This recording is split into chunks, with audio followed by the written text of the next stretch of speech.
Fanta, Ja, kaj? a me je danes kdo vprašal, a smo to snemali?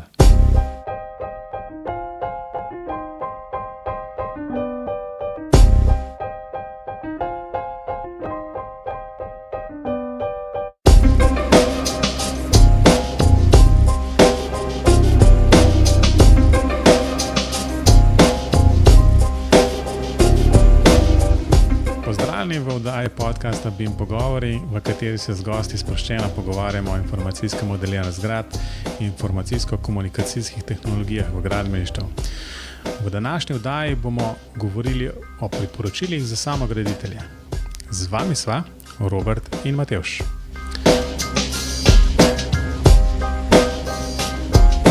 Pozdravljen, Robi. Pozdravljen, Matevž.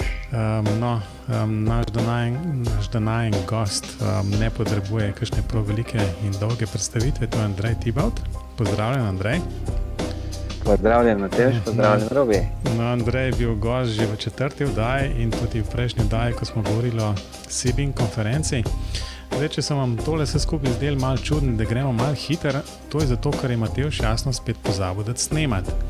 In vse, kar slišite, pogovorimo že drugič. Tako da se tisti, ki se sprašuje, zakaj Matevž toliko hiti. No, ampak to je šele 20. oddaja. Do tiste 1000 oddaje, ko imamo številke naštimane na teh podcastih, je še dolga in jaz verjamem, da se bom do takrat naučil. No, kakorkoli že, današnja oddaja je torej namenjena za vse tiste, ki jih zanima, oziroma imajo v načrtu enkrat graditi, prenavljati ali kakorkoli drugače reševati svoj stanovanjski problem, kjer bo jasno treba nekaj postoriti, tako da se ne boste ravno vselili v novo gradnjo, čeprav tudi v novo gradnji bo zmer nekaj za narediti. Tako da danes bomo skratka govorili o priporočilih za samograditelje, kot rečeno bolj v mislih za tiste enodružinske hiše, prenove stanovanj in podobnih zadev. Skratka, ne bomo se ukvarjali z velikimi gradbenimi projekti. No, ampak če se sprašujete, zakaj pa mi sploh lahko govorimo o tem, bomo najprej povedali, kakšna so recimo krajša zgodovina izobraževanja, pa v bistvu nekih izkušenj, ki smo jih vsi pridobili na tem področju. Torej, če jaz začnem, skratka, naredil sem srednjo gradbeno šolo, naredil faks gradbeni, tako da sem precej bil prepričan, da kar nekaj vem o gradbeništvu. No, izkazalo se je, ko smo začeli prvo hišo obnavljati leta 2008, da mi še marsikaj manjka, predvsem tistih jasno nekih pravih izkušenj, tako da na tisti prvi hiši sem si te izkušnje kar pridobil, ampak ne vem, če poznate tisti pregovor, da prvo hišo nikoli ne gradiš zase, ampak za svojega sovražnika. To je kar dobro veljalo tudi zame, kot rečeno sem se pri tem naučil nekaj. No, hišo smo morali pol prodati in smo v bistvu prenavljali potem še drugo, no, v kateri smo tudi zdaj. No, prenovo hišo smo končali leta 2010-2011, tako da ta hiša, v kateri smo, je iz leta 1933, tako da si lahko poslušalci ustvarja nekako vtis, v kakšnem stanju je bila, kakšnem stanju so bili zidovi, jasno, da so bili to leseni stropovi in tako naprej. Tako da smo imeli kar precej dela s to prenovo. No, toliko o moji zgodovini. Kaj pa, Robi? Kaj praviš ti? No, takrat, ko je Matevž končal s to prenovo druge hiše, sem pa jaz začenjal. V letu 2011 smo začeli z gradnjo naše hiše. Moje poreklo je tudi gradbeništvo, sem doštudiral gradbeništvo, tako da sem se tudi jaz zelo veliko naučil po tem našem projektu. Sem pa tudi pri naši hiši tako pravijo, no, malo pretiraval. Tako da je kar dobro grejeno. Sam to bom rekel. Mislim, da na podlagi teh izkušenj, da lahko kaj priporočam, da ne bo kdo delal istih napak, kot sem jih jaz. Andrej, povej, kako pa pri tebi stvari stojijo? Ja, moja prva izkušnja je pa tam iz leta 2002, ko sem v bistvu obnovil eno stanovanje v Mariboru jaz bi rekel, od kosti naprej, ne, od zidov naprej. Tako, to je bila moja pravzaprav prva pozitivna izkušnja in na osnovi te izkušnje sem si upal potem pred, lahko rečem, kakim letom začeti z obnovo ene hiše v Mariboru, ki je družinski projekt in ki upam, da bo zaključen v letu dni. Tako da to so izkušnje, da rečem, mene kot gradbenega informatika, kjer mogoče hiše do sedaj več gledal skozi računalnik, jih vrtel na računalniku, no zdaj pa ta praktična izkušnja pride zelo prav, moram reči, kar uživam. No. No, Andrej je še očitno v fazi, v kateri uživa. Pride še tisti časi, ko boš manj užival, ampak v teh časih malo kasneje. Torej, skratka, priporočila, imamo 9 priporočil pripravljenih. Skratka, za poslušalce še tole, ne, da če se vam zdi kakšna stvar ne ravno najbolj pametna, ne implementirati, ne nas poslušati. Skratka, te stvari so pač naše izkušnje pridobljene v pač določenem času in jasno, zato morda ne nujno vedno najbolj točne in kvalitetne. No, kakorkoli že, Andrej, povej, kaj je tisto, kar si prvo napisal? Ja, zdaj viš, včasih so rekli, Bog obvaruj, ne? Zdaj moja izkušnja je taka, da recimo en tak famozen stavek, ki ga slišiš, recimo, kot je nekdo pravi, čujte, to mi delamo že 10 let tak, ne? Ta stavek vedno pomeni, da bo nekaj narobe, ne? Če se z mojstrom ne pogovoriš o kakem detajlu, potem gre stvar zagotovo v smer, v katero si je ne želiš. Tako da recimo, jaz sem vsaj pri 3 mojstrih recimo doživel tako reakcijo v tem stilu. Ne, je pa, kot rečeno, to zdaj, če slišiš, da ti nekdo reče, ne, da že 10 let dela na isti način, pa zagotovo veš, da je to sin od mojstra, ne, ki je nasledil obrt, ker njegov oče bi rekel, to delam že 30-40 let na tak način. Ne. Tako da to je vseeno še čas, ki bi rekel, ko so mojstri toliko upogljivi, ne, ali pa toliko mogoče razumevajoči, da si vzamejo čas, pa naredijo kaj tudi po kaki inženirski ideji, ne, ki ni ravno po njihovi meri. Ne. Ja, takih mojstrov je pri vsaki gradnji kar precej. Jaz sem se jim na koncu že zelo izogibal, če sem le slišal ta stavek, sem mi še kar lase po koncu. Predvsem pa to pri meni bila izkušnja taka, da sem delal res z nekim novim materialom, kot takrat še ni bil poznan. To je Poroterm Dryfix, oziroma zdaj to Poroterm Profi. To so tisti zidaki, ki so lepljeni in ni nobene malte noter. Tako da mi tega ni mogel noben reči, ne? Ampak so se pa kar vredno naučili, to pa moram reči. Ja, se mi pa zdi, no, da moramo ločevati med mojstri v narekovajih pa mojstri. No, čeprav tisti mojstri tudi če rečejo, da je to delo že 10 let, vsem poslušajo. Tisti mojstri v narekovajih pa tudi če te poslušajo, pa običajno te ne, bo itak po svojem naredili. Če nisi zraven, tako. Tudi če si zraven. Kar skozi ne moreš biti, ne. To je dejstvo. Sem se pa zraven spomnil še ene zadeve, ki se mi zdi, da tudi nekako definira te mojstre, ne. Je to, da oni niso nikoli krivi, če gre kaj narobe, zmeraj je kriv tisti, ki je bil pred njimi tam.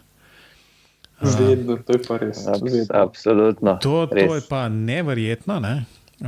Vedno so krivi tisti, ki so bili, ne vem, ali Bog ne daj, da si se ti kaj sam odločil in se tako morali narediti, ker potem si definitivno ti kriv. Če pa si prepustil in so oni lahko po svoje naredili, če je šlo karkoli narobe, je bilo že nekaj krivo, da je bila ali podlaga za nič narejena, ali nekaj ni bilo v Vasarvagu narejen, kar bi moral biti, ali pa slučajno ni bil pravi kot tam, kar so si ga oni zaželeli, tako da vedno je nekaj bilo narobe in jasno, oni niso bili nikoli krivi. Dokler jasno ni prišel za njimi nekdo drug, ki je, ne vem, monteral lučke in rekel, kdo je pa to naredil, skratka, temu se ne moreš izogniti. Tako, no in v takih primerih, Matevž, so mene je še vedno rešil en gospod Janez, ne, in res mu je tako ime, ki je v penziji, ki si je vzel čas, da sva predebatirala in je potem tudi naredil še kako stvar in sem mu jaz pomagal in je bilo potem narejeno tako, kot je treba. To je pa skrivnost zidarja v penziji, bi jaz rekel. Ja, Če se ne motim, je imel Matevž še tega gospoda Janeza, ki mu je bilo malo drugače ime. Ja, tako je, res je. S tem, da on sicer ni delal, ne, je bil pa recimo temu moj nadzornik in je bil vedno na objektu, ko mene ni bilo. Tako da je bil on tisti, ki se je odločil za določene stvari, ko je bilo dejansko treba se odločiti v naslednjih 10 minutah, če se ni hotel čakati do naslednjega dne, da se bo nekaj zgodilo. Ne. Tako da, ja, takšnega, to je nujno nekako imeti. Ne. To je mojster, ki sem ga jaz z veseljem tudi na nek način preplačal. Ja, to oni mnogo več prihranijo, ne, na dolgi rok, kot pa v bistvu, ne vem, tako da nujno je nekoga tazga imeti, pa predvsem tazga, ne takšnega, recimo, da ne vem, ali v Robi tebe nekdo sprašuje tako nadaljavo po možnosti po telefonu, ne, tako mene moja sestra včasih je vprašala, in jaz sem mi kaj povedal, se delo pametnega, oni so tako čist po svoje pol naredili, s tem, da so 3krat ven ploščice metal, ne, nič ne rečem, ampak to zato, ker so vmes pozabili kaj narediti, ne. Pa sem jim rekel, da to ni ta prav vrsten nared, ampak ne, lej, se ne daje dopovedati, ne, ampak kakorkoli že, dejansko rabiš nekoga, ki je na objektu, tam, ko se stvari sprejemajo, ko so odločitve zdajle in takole se bo naredil. Tist na telefon pa tako naprej, to je ni najboljše. Kaj? No. Smo obdelali? Robi, povej, kaj pa ti? Kako? No, sem hotel nadaljevati z mojim prvim nasvetom oziroma priporočilom. No, če pa nimate takega mojstra, kot sta jih imela Andrej in Matevž, se pa običajno ljudje zatečejo na forume. No, in moj nasvet je, če berete forume, dajte prosim dvomiti v čisto vse, kar preberete, ampak to res mislim v čisto vse. Zakaj tako mislim? Zato, ker ne veste, kdo je tisti, ki je na forum pisal. Običajno to piše ljudje iz ene izkušnje in to je njihova ena edina lastna izkušnja, poleg vsega so pa še čustveno vpleteni. Ponovadi je tako, no, kar gre narobe, vsak rad pove, če je v redu, itak v redu. Dejte, forumi so res zbrane, so gor informacije iz vseh vetrov, marsikaj je dobro, marsikaj je popolnoma zgrešeno, tako da dejte saj razmisliti, pa mal razmislite, a je to smiselno ali ne, mogoče vprašajte za drugo mnenje, s kom predebatirajte, ne pa se vzeti za suho za to. To je bil moj nasvet.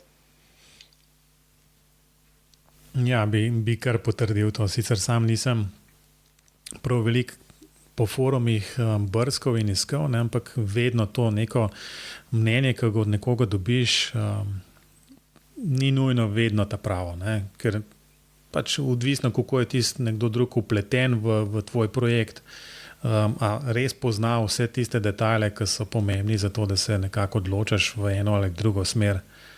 Tako da nekdo ti pač more nekako gledati pod prste in ti povedati, ne, tole pa res narobe, kar misliš narediti.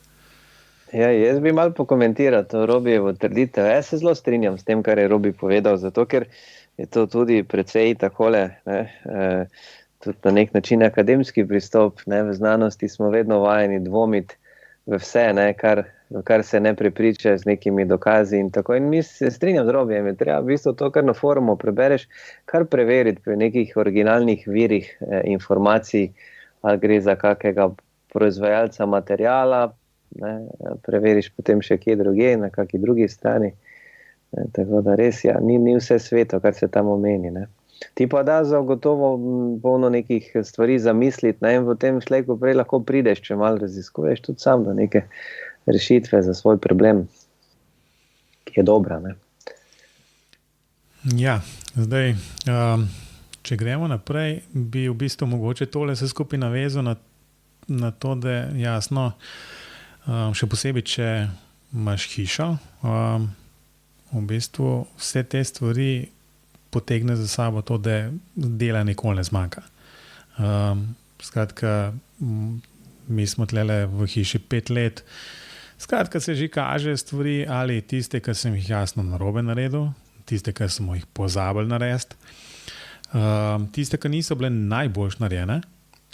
Skratka, vedno je nekaj, kar gre lahko narobe in jasno, če ste v stanovanju, te stvari praktično ne čutite, razen če nimate te smole, da nekje zamaka od zgoraj, pol ste reveži, ne. No, kakorkoli že, ne. Tako da moj nasvet bi bil, da se predvsem najprej sami zase nekako odločite, kakšen lastnik ste, ne? A ste tehničen tip, a se vam da s hišo ukvarjati, a se vam da v bistvu dejansko skrbeti za to nepremičnino tako vsak dan, ali pa ne. Ker to mislim, da potegne za sabo predvsem pa tiste odločitve, ko je treba nekaj, recimo tako po domače povedano, malo bolj na zihar narediti, tako malo bolj klasično, z malo več možnosti ali pa nekaj, kar bolj dovoljuje kakšne napake, ali pa nekaj, kar dejansko je zelo vezano na to, da bo res točno narejeno in tako naprej.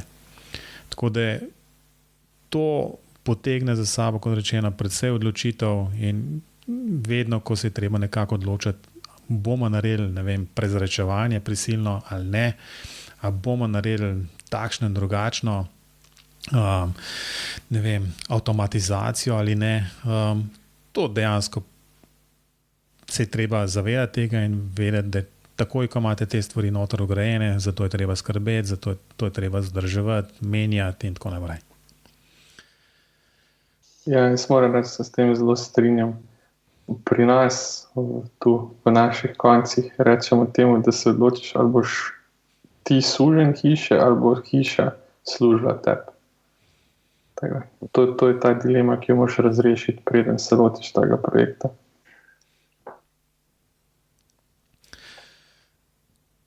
Andrej, še kakšen komentar? Ali boš šel na drugo svoje priporočilo?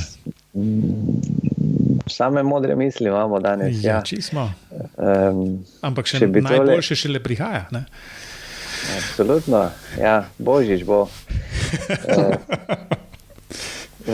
Pripeljite, torej moj nasvet, ne, naslednji, torej drugi je, da je potrebno absolutno, ne, zvleči na gradbišče tudi, ne, zdaj, ali ženo, ali prijateljico, ali ljubico, ali kogarkoli, ne, ki bo pač v tej hiši z vami živel, kaj počel, ker rabiš tisto zdravo kmečko pamet, neobremenjeno na gradbišču, ki ti pove potem, ne vem, čisto konkretno, katero okno se bo odpiralo na levo, pa zakaj ne na desno, pa zakaj bi tu moralo biti dvokrilno okno, pa ne, ker ga bo treba čistiti mogoče od zunaj, pa kje bi bilo fiksno okno, pa kje ne, pa kje bi bilo kakšno stikalo za luč, pa pomivalno korito v kuhinji in tako naprej. Se mi zdi, da so take, bom rekel, preprosta razmišljanja več kot dragocena, ne? Ker mi inženirji velikokrat zaidemo, bi rekel, v neko čisto inženirsko razmišljanje, ki gre včasih mogoče celo malo preveč daleč, ne? Pa tisti racio potem dejansko nekje se zgubi, ne? Ker recimo kaj sem jaz naredil, recimo, ko so delali mojstri streho, sem videl tu še neko možnost nekega eksperimenta, pa smo potegnili še en električni kabel v izolacijo, ne? Tako da bomo v bistvu nad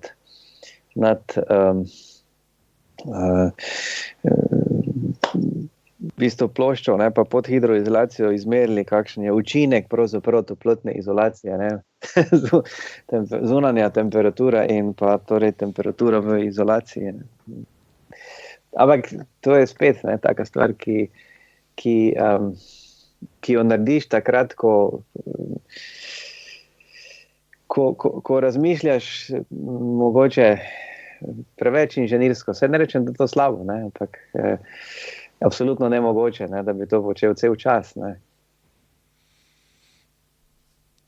Ja, jaz bi dodal, da je to en zelo dober nasvet. Če bi bil pa malo zlaben, bi pa rekel, Andrej, to bi moral vse v BIM modelu prej rešiti.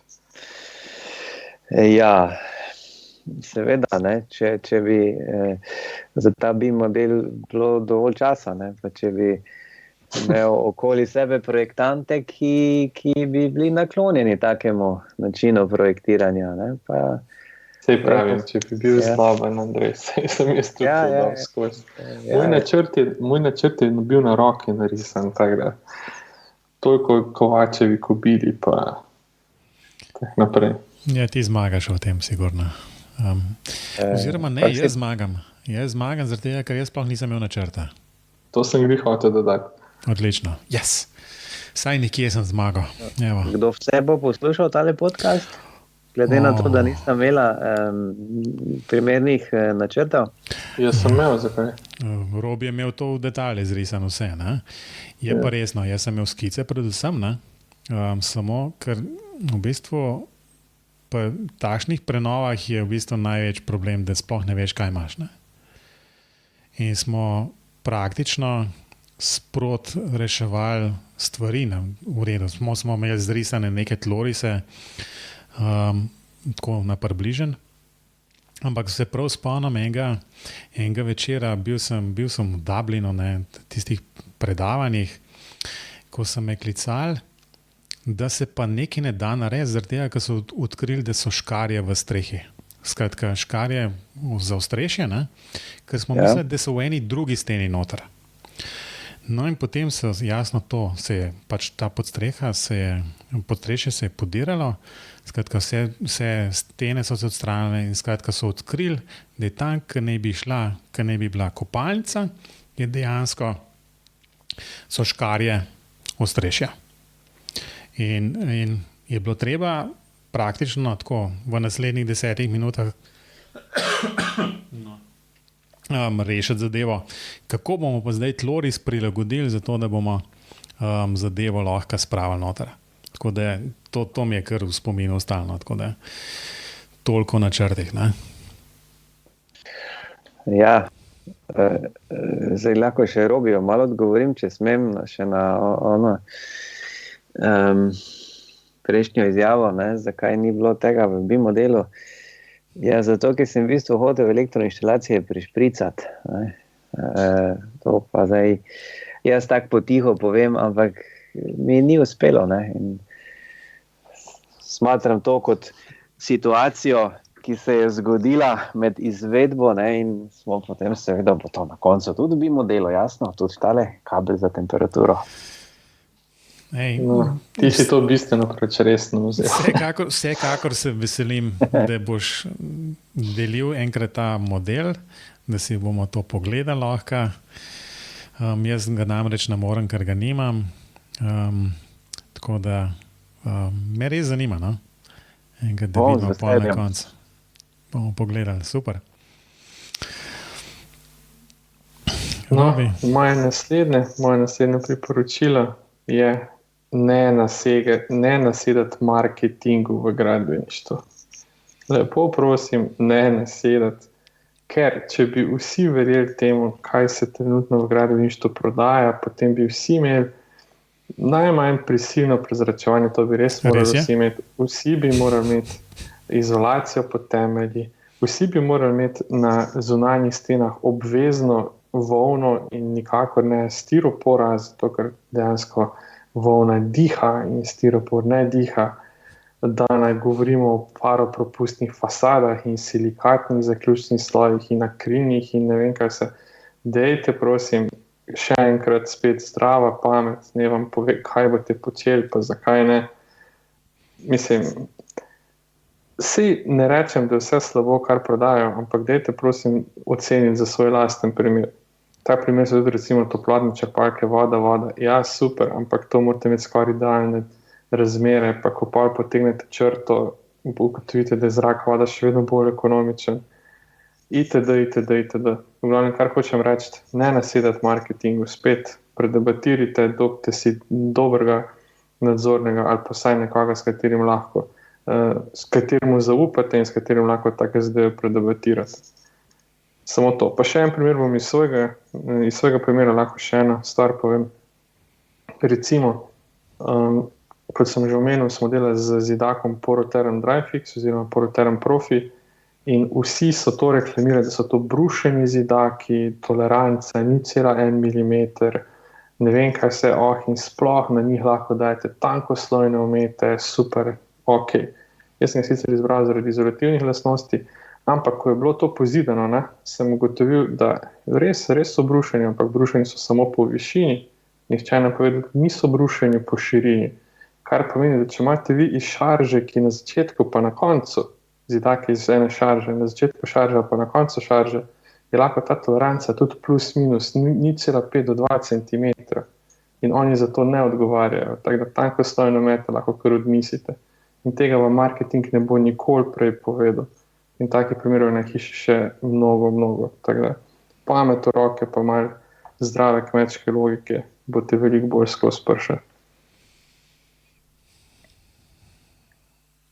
Imate kaj za dodati? Ja, v bistvu ne, zaradi tega, ker si to tako plastično predstavil, da se lahko sam reče, da se v celoti strinjam s tem, da sem roko dvigoval takrat, ko si govoril o prisilnem prezračevanju. Ja, seveda, ker ga imaš. No, ampak v mojem primeru se lahko branim s tem, da smo reševali, pa smo tudi jasno hidroizolacijo do zunaj pol potegnili, kakor se je le dal, ker je vrstna hiša, krajna, in potem pa smo lahko iz treh strani malo hidroizolacijo potegnili nov. No, ampak reševali smo v bistvu to vlago v kletnih prostorih in potem je pač ta vrli mojster, ki je bil na objektu, ker sem ga jaz sprašal, ko hočemo pa to vlago nekako dati ven iz hiše, skratka neko prezračevanje, da bi imeli tam, je rekel, ne, to se pa ne dela samo za klet, to bomo mi naredili kar za celo bajto. Sem rekel, res, v redu, no, pa je mama. Pa si bil še malo bolj v minusu. Joj, nehaj mi zdaj s tem. Ne, hočem še nekaj dodatno. Jaz nisem a priori proti prisilnemu prezračevanju. Recimo v eni takih neidealnih razmerah, kot jih imate vi, je to mogoče edina opcija za kvalitetno bivalno okolje. Sploh pri kakih prenovah, pa to pač nimaš vpliva na orientacijo hiše in tako dalje. Ampak recimo v našem primeru, jaz moram povedati, da mi nimamo prisilnega prezračevanja, ampak to zato, ker naša hiša je dejansko orientirana idealno, na jugozahod in tudi tako smo jo obrnili, da je idealno orientiran, da je možno prezračevanje. In dejansko v takih primerih je treba resno razmisliti, ali ste pripravljeni dati še 10 do 15 tisoč evrov za to prisilno prezračevanje, ali ste se pač sprijazniti s tem, da boste 3 mesece na leto to prezračevali, takrat, ko boste lahko. Pa to ni edin tak primer. Recimo en tak primer, ki ga meni vedno v nos, je izolacija pod temeljno ploščo. Ker to pa dejansko ne razumem, ker bolj kot tem razmišljam, bolj mi ni jasno, zakaj bi to počel, oziroma točno vem, zakaj bi to počel, samo zato, da računsko dokažeš za ekosklad, da je tvoja hiša nizkoenergetska oziroma pasivna, ker drugače so računske izgube skozi temeljno ploščo prevelike. Ampak če greste pa gledati malo temperaturo zemljine po določenih slojih pod temeljno ploščo, boste pa ugotovili, da je to toliko majhna razlika in da je to toliko majhen toplotni tok steče, da je škoda vsakega evra za tisto izolacijo. Seveda spet, pač, če ima pa kdo res neidealne razmere, mogoče je to edina opcija, ampak v splošnem pa to priporočati vsakemu, ki se loteva nove gradnje, je pa res nesmiselno. Spet po mojem mnenju in ne odgovarjam za kakšne morebitne posledice, ampak ne vem, jaz sam želim reči, dajte se pozanimati. To je vse. Andrej, imaš slučajno še kaj za dodati? Jaz bi samo vprašal, če ima Robi kako dobro gostilno zraven hiše, ker bi komod kakšne ekskurzije, ima vse idealno, poslušam v bistvu, to bi kakšen avtobus fakultete pa pripeljal človek tja, da vidi te dobre rešitve. Robi? Ne, hvala. Idealna je orientacija in tudi parcela je precej dobra, lahko Matevž potrdi. Ni pa izvedba tako idealna, da bi koga sem vozil. Zato pa imamo ta podcast, da ne bo kdo istih napak ponavljal. Kako pa je zdaj s prezračevanjem? V bistvu, ali izkoriščaš neko naravno prezračevanje v hiši? Ne, prezračevanje je pač stvar taka, da tudi če dobro premislite, so kritični 3 meseci in to 3 zimski meseci. In to ne tisti takoj, ko se shladi, ampak kritični so tisti meseci, ko dejansko ne moreš prezračevati. No in to je zdaj bilo, ko so pač ti povečani delci PM10 pa PM2,5, saj mi imamo s tem probleme v Celju. Tu je dejansko problem in jaz tudi priznam, da 2-3 dni smo tudi mi imeli malo slabši zrak v hiši, ker dejansko pa okna kar dobro tesnijo.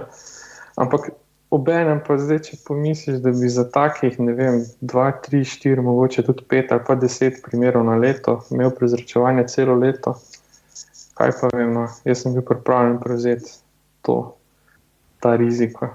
Tako da tudi, če bi še enkrat zidel, jaz ne bi imel prisilnega prezračevanja.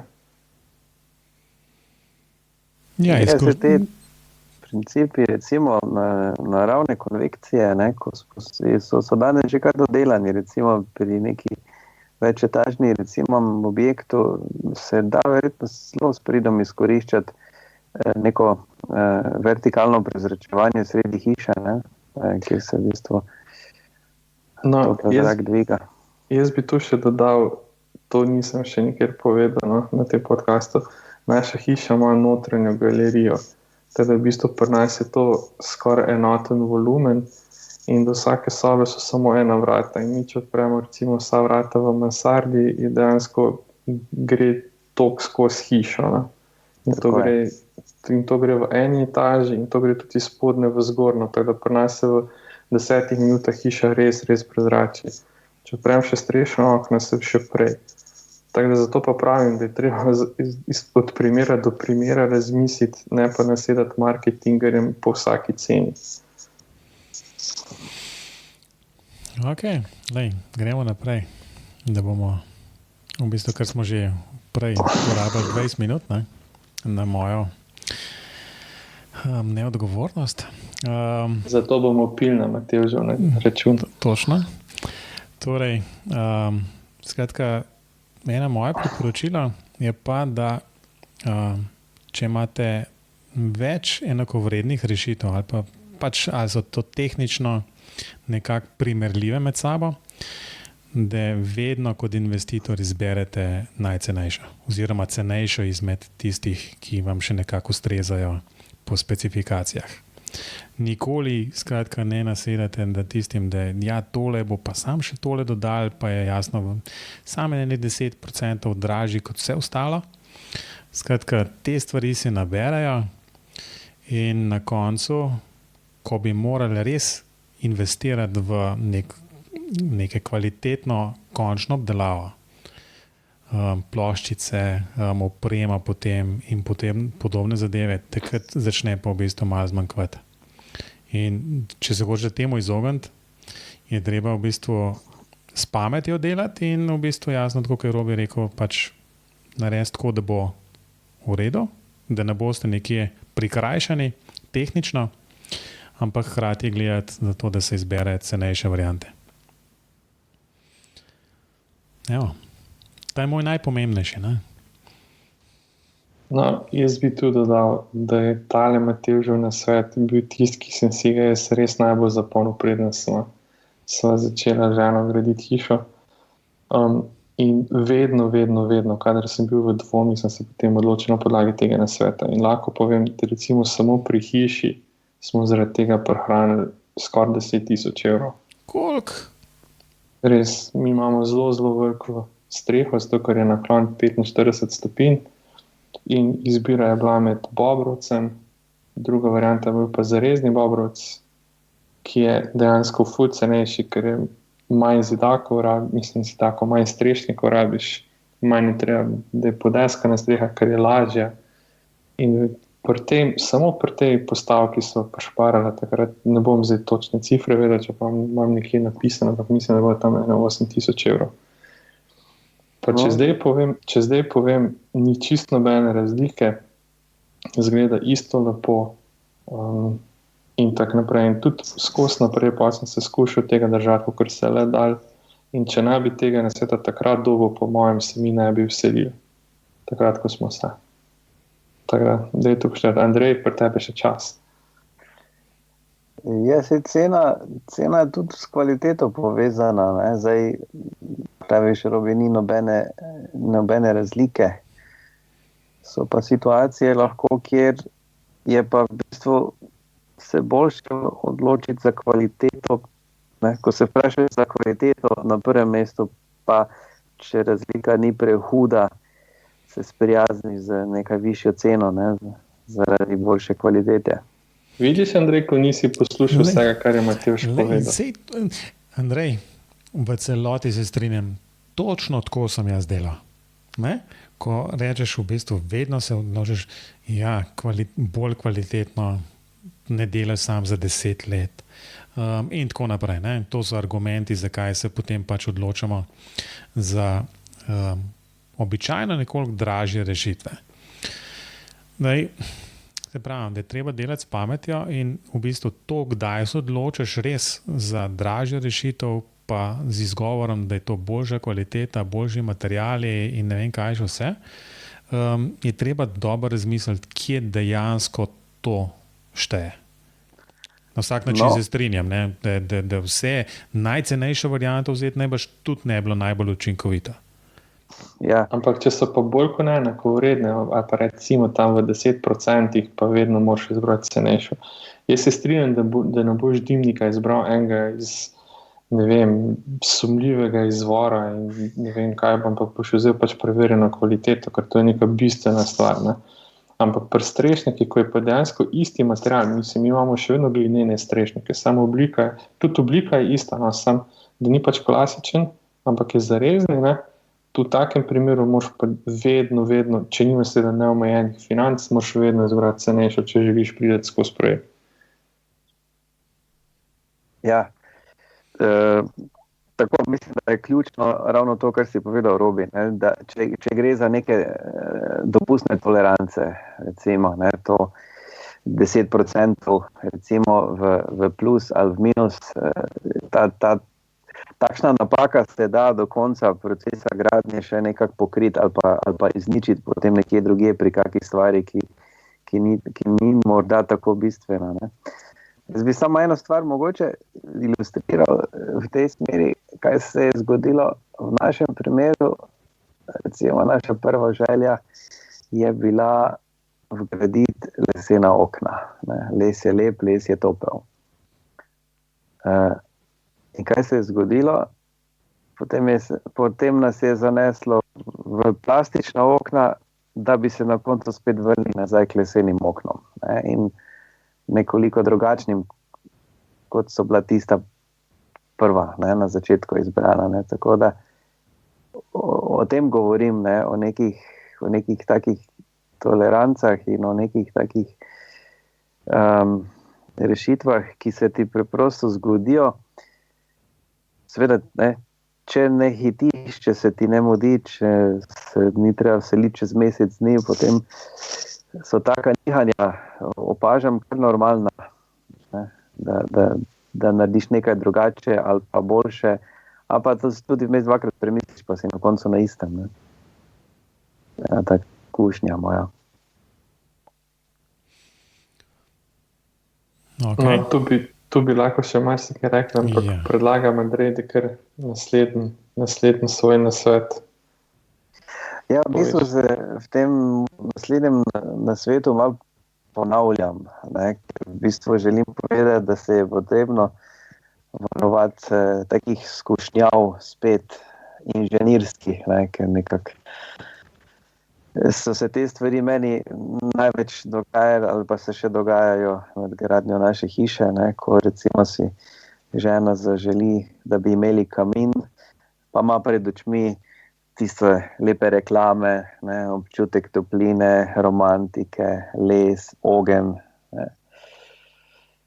Potem pa seveda inženir z razmišljanjem nadaljuje, pa pravi, no, ok, super, bomo to toploto pa še poskusili nekako izkoristiti, da vse imamo že itak daljno gretje, ampak bilo bi fajn, da imamo potem toplovodni kamin, pa da razvode naredimo še potem v kopalnici, pa v otroške sobe, pa bomo v prehodnih obdobjih imeli malo topleje. Ne? In tu je pol, mislim, da potrebno se malo zmrzlo vodo politi v takih situacijah in se strezniti in se vprašati, verjetno tisti, bomo rekel, romantična želja, naj tudi ostane romantična želja, naj se ne izjalovi ali pa ne sprevrže v nek hud projekt, ki potem sledi in ki bistveno podraži izvedbo. Ne. No, tu bi jaz dodal, bi se navezal nazaj na Matevževo enakovredne rešitve, pa cenejše, pa tak naprej, ker ta tvoj toplozračni kamin, da bi pretvoril toplovodnega z razvodi, bi potegnil potem za sabo, da moraš imeti še bojler za dvojno špiralo, pa moraš imeti drugače ravnotežen hidravlični sistem, pa moraš imeti razvode, kar ti odebeli stene in v glavnem, bom pa še povedal svoje izkušnje. Mislim, da imamo kamin, ker brez tega. Ne. To smo tudi mi nasedli v marketingu. Ampak ta kamin zdaj smo tu v hiši 4. zimo, pa sem ga zakuril, ne pretiravam, manj kot 10-krat. Tako da, zelo drag kamin, zelo drag nabiralec prahu, ampak imamo ga pa. K sreči pa nimam nobenih razvodov, ker mi je en zelo dober prijatelj, ki se s tem ukvarja, svetal, da tega definitivno ne počnem, zato ker je mnogo preveč komplikacij za to, kar dobiš. Robin, da se razumeva, ne? Mi nimamo nobenih razvodov. Ne skrivam pa, ne, ker je seveda, da se ne razmišlja tako kako toplozračnega, ki je zdaj in brez vseh razvodov uporabiti morda za se ogrevanje kakih sosednjih, ker pač ogromno nekih kolegov, recimo, ki so pa to naredili na tak način in se znajo vsi pohvaliti, kako in ogrejajo vse. Ne? Ampak a si mogoče kdaj opazil, da vsak, ki je izbral neko rešitev, praviloma nikoli ne pove, da ta rešitev ni v redu? A imaš koga, ki reče, da kaj obžaluje? So tudi taki. Takih seveda ni veliko, ampak v glavnem nekako imam srečo, da imam okoli sebe take kolege, ki so tudi inženirji, ki jim verjamem in jim zaupam. Ampak bo pravici povedano tudi veliko krat, takole, ko se ženski spol pogovarja, pride predvsem nekih takih idej, ki so nepreverjene, in tu naprej, recimo, potem je spet potrebno dobro razmišljati. Tako da se razumemo, se veš, Robi, da imamo kamin istega proizvajalca, ti si mi bil lepa referenca pri tem in tudi v pomoč. In absolutno tukaj pri nas smo ostali pri občutku topline in romantike, kar se kamina tiče. Jaz bi sem dodal, da je to še eno od tistih, ne nasedati marketingu, ker izvajalci, ki se s tem ukvarjajo, znajo vedno povedati, da vsak sistem, ki ga dodatno kompliciraš, je velika verjetnost, da ne bo delal na predviden način. Ampak spet, to je marketing. Tako da. No, moje naslednje priporočilo, jaz imam taka zelo kratka danes, sem malo zagrenjen še od gradnje hiše naprej očitno. No, moje zadnje priporočilo oziroma nasvet je, dajte se v fazi gradnje zavedati, da se stroški začnejo šele takrat, tisti pravi stroški se začnejo šele takrat, ko je hiša pod streho. Šele takrat se pa potem pa denar, ker z lopato mečemo čez okno. Tako da, to se tudi malo navizuje na Matevževo prejšnje. Takrat, ko zidaš, praviloma še imamo nekaj denarja, sploh če zidaš s kreditom, takrat še je nekaj tega denarja in takrat si misliš, pa zdaj se splača dati še malo več, bo bolj kvalitetno, ampak potem na koncu se ti čisto vse vrne. Ker kvadratni meter zidu je precej cenejši, kot je kvadratni meter ploščic. To si zapomnite. Pa bolj se vidijo ploščice. Ja, definitivno je tisto moje priporočilo pač povezano s tvojim. Dejansko občutiš to, da ko že vse stoji, ko so stene lepo bele, pa je treba začeti opremo noter dajati, da vidiš, da takrat je bila vsa tista armatura, ki si jo prej nekje za neko strop porabil, za steno pozidal, ti si je bilo minimalno, ne? Tako da na vsak način. Ja.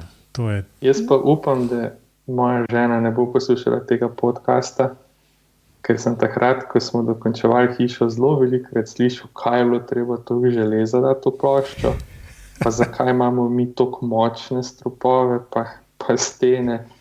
Pa to se bo drugi slišal, da se bo naša hiša prej kotalila, kot pa podrla. Na koncu pa rekla, vidiš, zdaj nam je pa zmanjka za tiste ploščice, to drage. Tako da.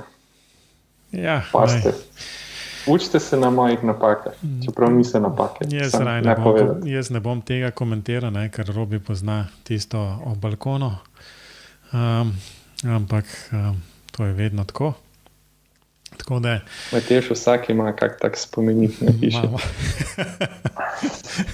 No, ampak ja, lej, smo balkon delali naknadno, tako da to je dolga zgodba za cel podcast, ampak se bomo vzdržali.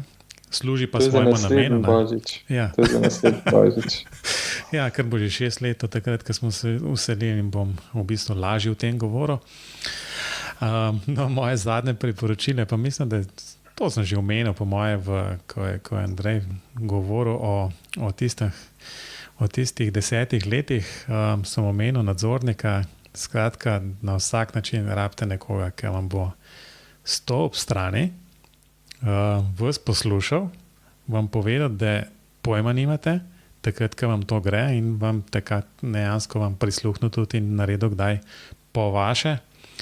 Tako da nadzornika s pametjo, z velikimi izkušnjami, nekoga, ki ima dejansko čas biti tistih 80 ur na objektu, praktično vedno, pa tak ima zelo zajeten imenik nekih številk. Ker se vedno izkaže, da takrat, ko nekoga rabiš danes, on nima časa in je treba nadomestiti nekoga v naslednjih 5 minutah, poiskati nekoga, ki bo nekaj naredil, ker drugače bo v bistvu pač gradnja stala do ne vem, naslednjega ponedeljka, ne? No, sej, to o točnosti izvajalcev tudi tako bil kak poseben podcast. Ja, mislim, časovni točnosti, ne tolerancah, no, kakih izvedbi. Oboje. No, tudi tisto bi lahko bilo, ja. Teda tista o gradbenikih, da če pozidajo kaj na 5 cm, da je to že kar dobro, to kar drži. To je sicer, ko imam predavanje, daj pri geodetih. Geodeti so mnogo bolj natančni, ne? Tam decimalke resno štejejo. No in se predvsem za glavo držijo, takrat, ko reče, tole je čisto res za gradbenike, tistih 10 plus minus centimetrov je čisto reda. Jasno, dokler ne priješ do nekih strojnih inštalacij, potem pa dvigalo ne gre v tisti jašek, ki si ga predvidel, potem je pa malo težave. Ne? Se tudi s tem imamo izkušnje, potem pa malo štimaš. Ja, sam se prav spomnim, ko je nekdo prijavil v srednji šoli, ko smo pisali pri kalkulacijah, je bil vprašanje, kaj računamo po kvadratnih metrih. In je nekdo prijavil štemanje. in je Fox skoraj pod mizo padel. Tako da, to sem si ena izmed resnih stvari, ki so si zapomnil iz srednje šole. Ne? Okay, danes preverjeno deluje, ne? Ja, definitivno. Vemo, se dogaja. Skratka, to so bila priporočila. Za samo graditelje. Jaz mislim, Matevž, da bi Andrej rad še nekaj dodal. Bi. Še nekaj o BIM-u. Ne, to je tle napisal pri priporočilih, ampak lahko pa tudi zdaj le poveš, ker dejansko nismo nič o BIM-u govorili. Sej tako Andrej ima prvo priporočilo, tako da Andrej pove. Ja, no, to je tako bilo na nek način tudi logično, da ne govorimo preveč o BIM-u. Tudi v Božičku nismo še nič povedali, ampak moramo nekaj o BIM-u še povedati. Torej, jaz sem vam že povedal, da sem BIM model pred kratkim, to je čisto sveža informacija, mislim, da kak teden nazaj, pokazal v bistvu mojemu monterju strojnih inštalacij en petek zvečer ob čaju v gostilni. Sem dal računalnik na mizo, ne, in torej dva mojstra moja sta bila prisotna, eden, ki bo izvajal strojne inštalacije, drugi pa, ki dela v bistvu zunanja zemeljska dela kot pripravo na zbiranje deževnice, pa torej ni voda, ne, to je plotna črpalka v robi, ne, ampak zemlja voda, ne, to je upam, da sprejemljivo s tvoje strani. Ne, reakcija, seveda, njegova reakcija je bila, ne, je videl ta model. Zdaj v modelu imam pač slučajno izbran geberit pod umetni kotliček in na njem lepo piše geberit. Ne, pa pravi takoj, da tega pa nima v ponudbi, ne, in se še res gledati, ne, in se po nek drug model izbran z njegove strani, kar spet mislim, da seveda ni tako bistveno. Ne, druga taka zanimiva stvar je, torej mene je presenetilo to, kako v bistvu mojstrom možgani hitro delajo, ko imaš včasih občutek, da jim pa ne, ali pa ti vsaj ne povejo, ne dajo občutka, ne, da takoj vse opazijo, pa da jim takoj vse jasno, da je vse povezano z denarjem na koncu koncev. Ne. Je takoj opazil, recimo, da to niso alumplast cevi za vodovod, kot jih je imel v ponudbi, ne, tako kot sem imel v modelu modelirano, ne, ali pa recimo opazil je takoj napako, ne, da radiator v kopalnici bil vezan v bistvu na talno gretje, ne, ker seveda možna napaka, ne, ni pa to način, ki ga bomo mi izvedli. Ne. In pa seveda bilo takoj njegovo logično vprašanje, zelo pametno, ne, ali lahko dobim količine. Ne. To bi bilo pa zelo fajn, da bi on znal dati boljšo ponudbo. Ne. Pa sem se rekel, ja, absolutno ne. Zdaj zato pa delamo te reči. Ne. Tako da v bistvu ta odziv me je pozitivno presenetil, moram reči. To je bilo prvič. Ne. In prav zapisal sem si te 4 stavke, ki sta jih pač, ki so kar zleteli z njo ven. Ne. Tako da je nekaj upanja, mislim, da no, to hočem reči. Super, zato se pa delajo v modeli. Ja, ki so pač rezultat procesa, da ne bomo tež takoj vskočili. Ja, no, o kakih drugih ne bimovskih priporočilih pa mogoče potem, ko sta vidva svoje povedala. Ja, sej to, mislim, da smo s temi priporočili kar končali. Jasno bi lahko najbrž porabili še precej časa, ampak mislim, da je to bistvo, smo zajeli, vse ostalo se okoli tega najbrž vrti. Jaz tudi mislim, da smo danes že dosti dolgi. Ja, da je čas, da zaključimo, pa zaželimo vsem poslušalcem vesele praznike. Kaj pravite? Na vsak način. Andrej, kaj pa s temi običajnimi priporočili za poslušalce, kako naj si polepšajo tele dni? Jaz bi predlagal, da si kakšne Laibache zavrtijo tisti, ki imajo radi. Ne pa da mogoče da se prijavijo na Parflow, na portalu, ne, pa tudi malo rekreirajo v teh časih, ko bomo malo preveč jedli, ne, pa preveč popili. Ne. To sta moja 2 taka čisto neinženirska nasveta, ki se mi zdita zelo pomembna za to, da nekako v teh časih tudi nek balans vzdržuješ, ne, da ni preveč tehnike, da ni preveč gradnje, da daš na drugo stran vage tudi nekaj, kar te veseli. Ja, zelo dobro poročilo, še posebej tisto o zdravem življenju. Se prav spomnimo okoli tega, ko smo tole gradili. To je bil v bistvu zelo stresno, ne? In Predvsem zaradi tega, ker je konstantno se potrebno nekaj odločiti. To potegne za sabo v bistvu tako obremenjenost, ki sicer v glavnem niti ne čutiš, ne, iz dneva v dan. Ja, ampak Matej, tu moraš povedati, da smo mi pač taka človeka. Jaz sem tudi, to mi je bilo najbolj grozno pri celi gradnji. Ampak eni pa v tem prav uživajo. Jaz občudujem take ljudi, jaz pač nisem užival. Vsi uživamo najbrž vsi v tem, da se moraš skozi nekaj odločiti, ampak ne zase. Ko smo gradili, sem rekel, vse jaz bi pa lahko bil na gradbišču. Ampak v bistvu sem se postavil v vlogo, dokler, če je bilo treba se zase odločiti, je mnogo, mnogo teže, kot pa v bistvu se odločiti tako na splošno, kjer pač slediš nekim takim zelo strokovnim dejstvom, znanju in podobnih stvari. Tle, ko se zase odločiš, pa je to treba pač ukomponirati v neka čustva in tako naprej. Finančne posledice. Točno to. Ne? In to mnogo več, mnogo nekako bolj te vplete v to samo odločanje, kot pa v bistvu pač se odločiš samo, bomo naredili takšne stene ali pa drugačne. Ja, take, ki so boljše. Ne? Sicer malo več stanejo, ampak ne za to. Ne? Se bo investitor dal. Ja. No, če grem jaz naprej z mojim priporočilom.